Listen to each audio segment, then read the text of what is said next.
The Kalmar Union, which had lasted 126 years, had come to an end.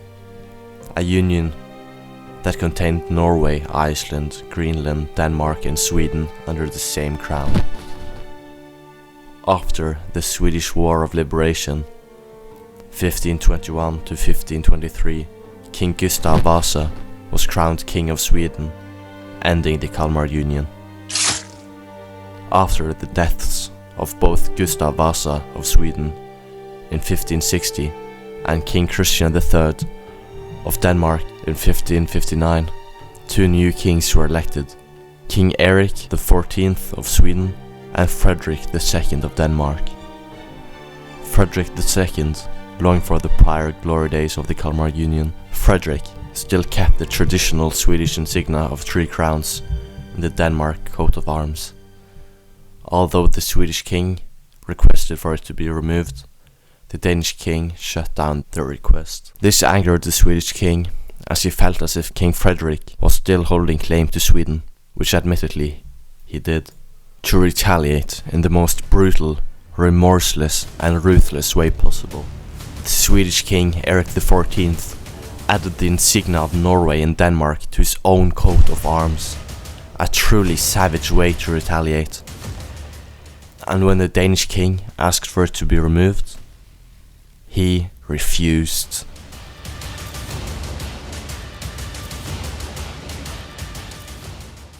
Both kings felt as if their fathers had been too passive. Both wanted a test of strength. The Danish king wished to conquer Sweden and to hinder their influence in the Baltic countries. Meanwhile, the Swedish king wished to control Norway, giving Sweden better ports and the ability to sail west easily and on their own accord, not being hindered by Denmark. Their more assertive strategies were noticeable from the start. King Frederick of Denmark had already, after his first year, 1561, expanded his fleet to over 50 ships, as well as hiring more personnel. That year, the king signed an armistice.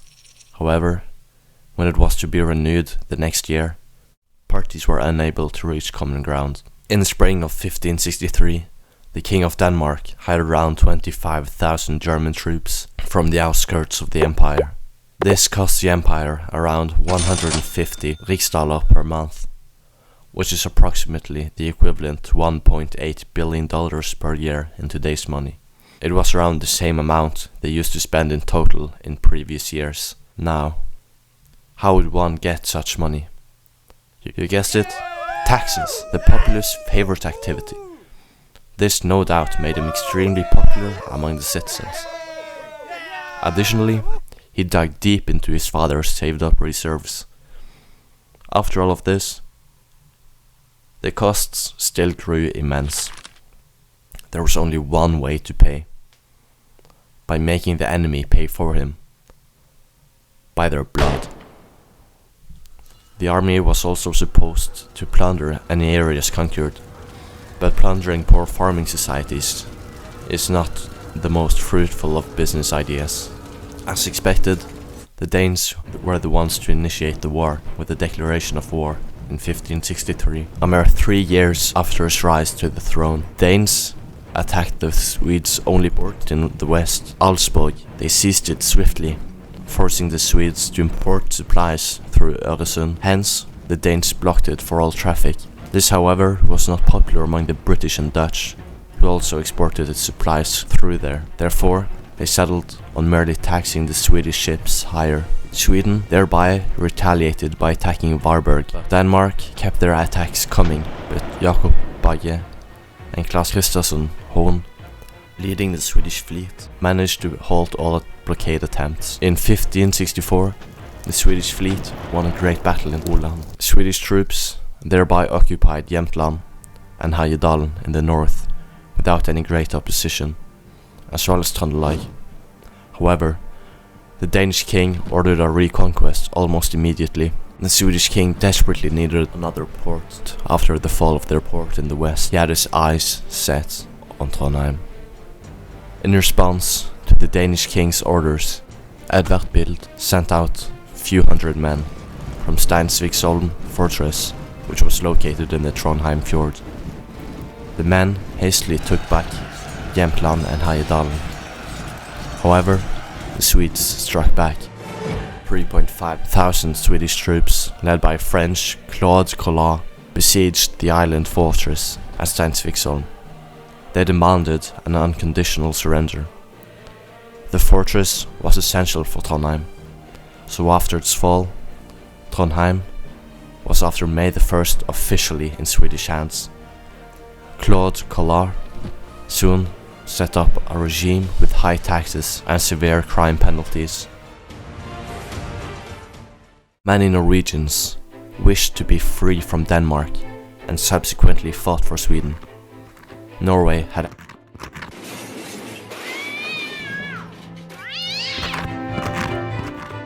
actually tried to break free from the Union themselves years prior, but they were too weak to do so, and the Danes brutally suppressed them. In a couple of days, a Norwegian force of 4,000 led by Erik Munch sailed from Bergen all the way to Trondheim's fjord to recapture the fortress of Steinsviksholm. The citizens switched sides again. They had understandably grown tired from the strict rule of Claude Collat. I mean, he was French after all. The Norwegians waited for the French leader to surrender. After 18 days, the Swedes ran out of clean drinking water and surrendered. The Frenchman was arrested and taken back to Denmark, where his fate remains unknown. The Danish king had grown tired of the citizens switch sides all the time, so Erik Munch made them swear allegiance to the Danish-Norwegian king, hopefully ending their indeterminacy.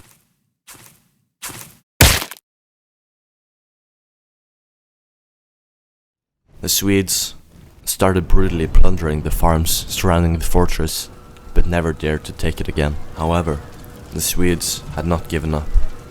They occupied large parts of Östlandet and burned a lot.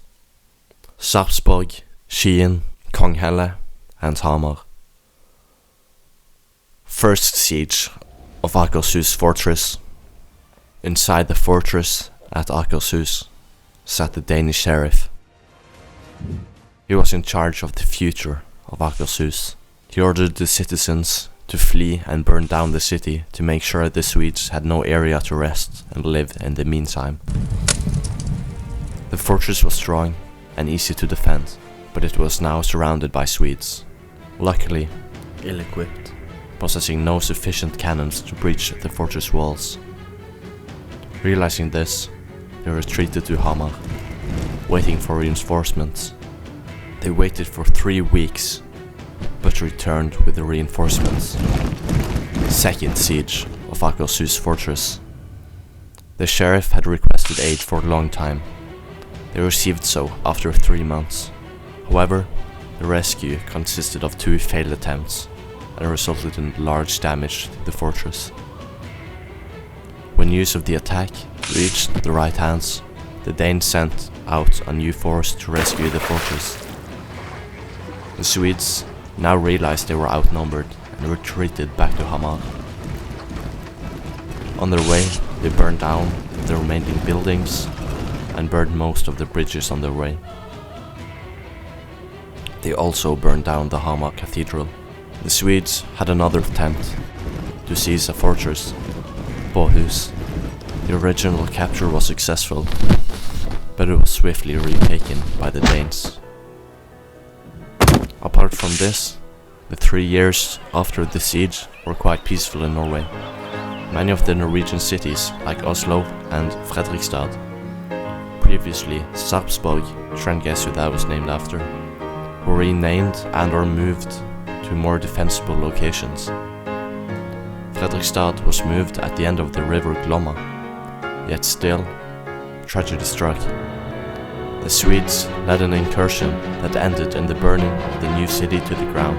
Many brutal attacks were led by mercenaries on both sides. The Danes did so in Östergötland from 1566 to 1567, now an event that shook the Swedish king to his core. The general, Daniel Rantzau, led a winter campaign near the Swedish capital of Stockholm. He was nearing the capital. However, luckily for the Swedes, the Danish king failed to give the supplies he had promised the general, forcing him to retreat to Skåne, which was still in Swedish territory. This shock was far from what the king needed at the time, as he was battling for his sanity. Not to say that this scare alone tipped him over, but the king had lost the most important battle of all, the one for his mind. It was beginning to become obvious in the way he was ruling the country. As a consequence, his two brothers overthrew him and put him in jail.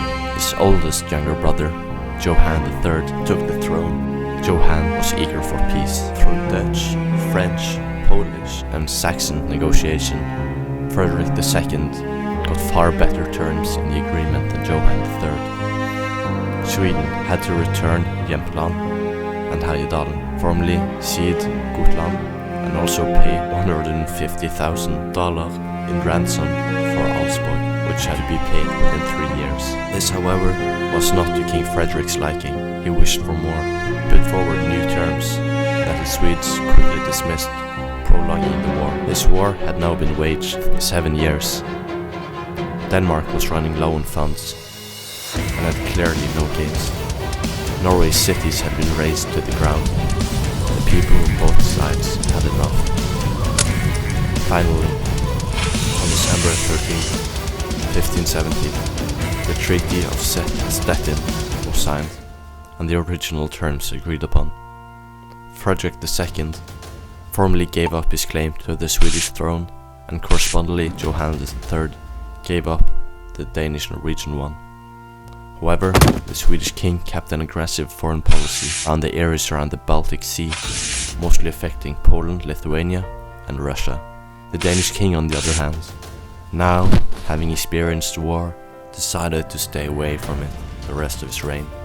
The Union was in need of significant rebuildments. This is just the first of many northern wars, but it sets the stage for my next video, the Swedish Napoleon, one of the greatest generals to ever exist.